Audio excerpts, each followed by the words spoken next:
తెలంగాణలో పారిశ్రామిక అభివృద్ధి పెట్టుబడుల ఆకర్షణ జయంగా ప్రభుత్వం ప్రతిష్టాత్మకంగా చేపట్టిన భారత్ ఫ్యూచర్ సిటీని అంతర్జాతీయ ప్రమాణాలతో నిర్మించనున్నట్లు సీఎం రేవంత్ రెడ్డి తెలిపారు.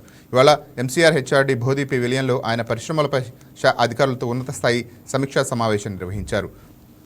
పరిశ్రమల శాఖ మంత్రి దుద్దెళ్ల శ్రీధర్ బాబుతో పాటు పలువురు ఉన్నతాధికారులు పాల్గొన్న ఈ సమావేశంలో ఫ్యూచర్ సిటీలో ల్యాండ్ అలాట్మెంట్, పరిశ్రమల ఏర్పాటు, ఐటీ పాలసీలపై సీఎం అధికారులకు కీలక సూచనలు జారీ చేశారు.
ఫ్యూచర్ సిటీ డిజైన్లు పూర్తిగా పర్యావరణ రహితంగా నెట్ జీరో సిటీ తరహాలో ఉండాలని సీఎం రేవంత్ ఆదేశించారు. ఇక్కడ మౌలిక వసతుల కల్పన అంతర్జాతీయ స్థాయిలో ఉండాలని, ఇందులో ఎలాంటి రాజీ పడకూడదని స్పష్టం చేశారు. నగరంలో ట్రంక్ ఇన్ఫ్రాస్ట్రక్చర్ అభివృద్ధి చేసిన తర్వాతే భూ కేటాయింపులు జరపాలని చెప్పారు. వచ్చే జూన్ నెలల్లోనే ఫ్యూచర్ సిటీ ఇండస్ట్రియల్ పార్కులో పరిశ్రమల ఏర్పాటుకు శంకుస్థాపనలు జరిగేలా చూడాలని సీఎం టార్గెట్ పెట్టారు.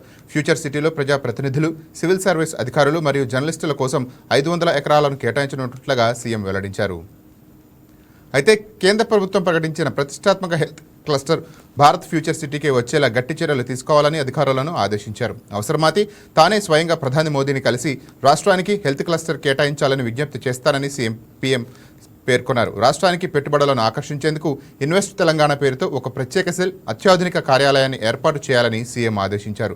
పారిశ్రామికవేత్తలకు అన్ని రకాలుగా తోడ్పాటును అందించేందుకు గ్రూప్ 1 స్థాయి అధికారితో ఎస్కాట్ ఆఫీసర్ వ్యవస్థను తీసుకురావాలని సూచించారు. ఫ్యూచర్ సిటీలో 1500 ఎకరాల విస్తీర్ణంలో భారీ డేటా సిటీని ఏర్పాటు చేయనున్నట్టు సీఎం ప్రకటించారు.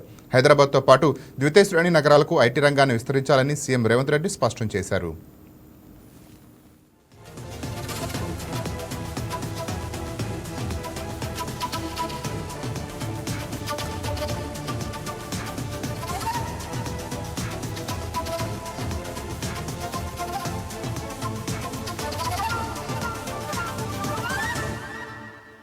Thank you.